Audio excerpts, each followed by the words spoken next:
नमस्कार। आप देख रहे हैं अपना न्यूज चैनल न्यूज सच तक और मैं हूं सोनेलाल। आज हम अपने देश की जो न्याय व्यवस्था है उस पहलू पर बात करेंगे। जैसा कि हम जानते हैं हमारे देश की जो अदालतें हैं उन पर बहुत बड़ा बोझ है। देश की आबादी भी है, देश बड़ा भी है और उसी हिसाब से हमारे देश की जो अदालतें हैं उनके ऊपर बहुत बड़ा बोझ है। हमारे सर्वोच्च न्यायालय की बात करें तो वहाँ पर लगभग 80,000 मामले अभी भी लंबित हैं। और अगर हम उच्च न्यायालयों की बात करें, देश में जितने भी उच्च न्यायालय हैं उन न्यायालयों में भी इस समय लगभग 60 लाख मामले लंबित चल रहे हैं।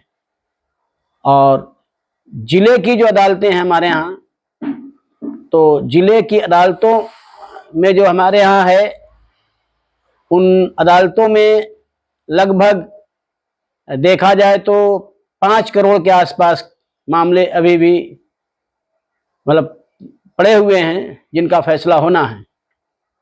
लेकिन इनके बावजूद भी हमारे देश की जो उच्च अदालतें और सर्वोच्च अदालत सुप्रीम कोर्ट ये समय समय पर जनहित के लिए, सामाजिक न्याय के लिए, खासकर उन विषयों पर जिन विषयों पर सरकार का ध्यान नहीं जाता है उन विषयों का स्वतः संज्ञान लेती हैं।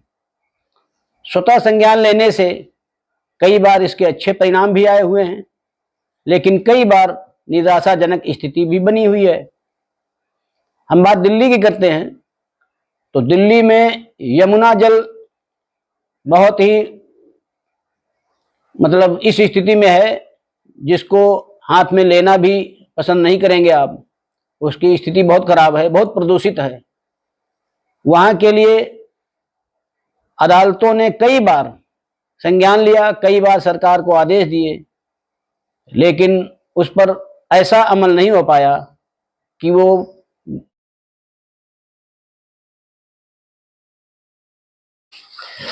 नमस्कार।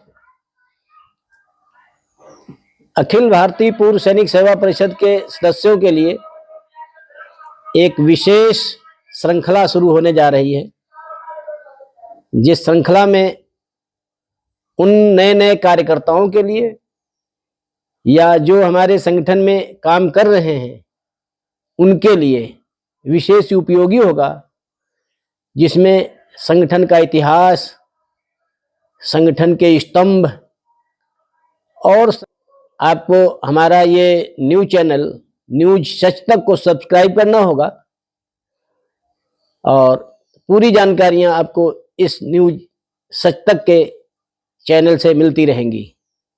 तो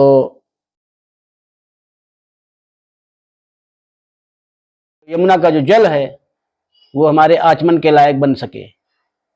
वायु प्रदूषण बहुत बड़ी समस्या है दिल्ली की, लेकिन उस मामले में भी ऐसे परिणाम नहीं आए जिनकी अपेक्षा की जाती है। लेकिन एक मणिपुर का मामला, जहां पर जो दंगे हुए उनमें कई हत्याएं हुई, कई महिला दुर्व्यवहार के भी मामले आए, सरकारें उस हिसाब से काम नहीं कर पा रही थी जैसी व्यवस्था वहां करनी चाहिए थी।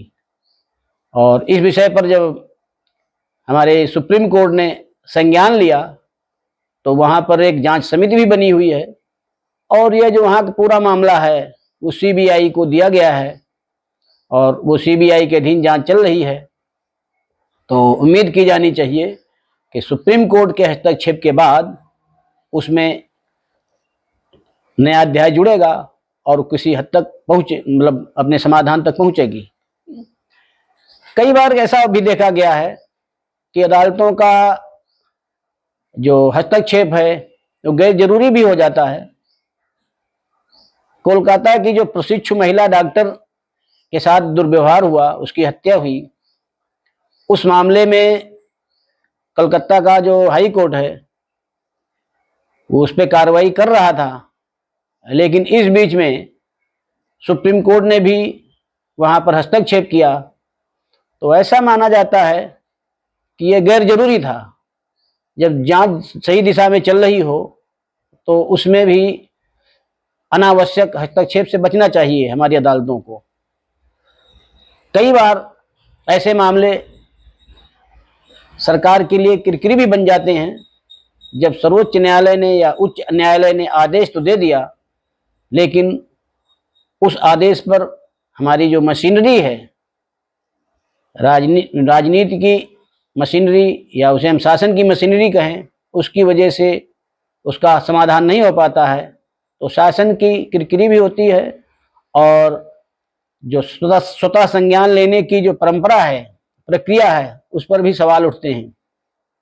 तो हमारे सुप्रीम कोर्ट को, हमारे हाई कोर्टों को, जितने भी हाई कोर्ट हैं, उनको ऐसी व्यवस्था भी करनी चाहिए कि जो आदेश या जो निर्देश उन्होंने दिए हुए हैं और उनके ऊपर क्या कार्यवाही हुई है और उस पर वस्तु स्थिति क्या है, उसकी निगरानी के लिए भी एक कमेटी बनाई जाए जो इन चीज़ों पर ध्यान रखे, ताकि दोनों की, सरकार की और अदालतों की गरिमा बरकरार रहे। तो इस अंक में बस इतना ही। अगले अंक में किसी और मुद्दे के साथ बात करेंगे। तब तक के लिए आप अनुमति दे दीजिए। आप हमारे चैनल को देखिए, लाइक करिए, शेयर करिए और सब्सक्राइब अवश्य करिए। धन्यवाद।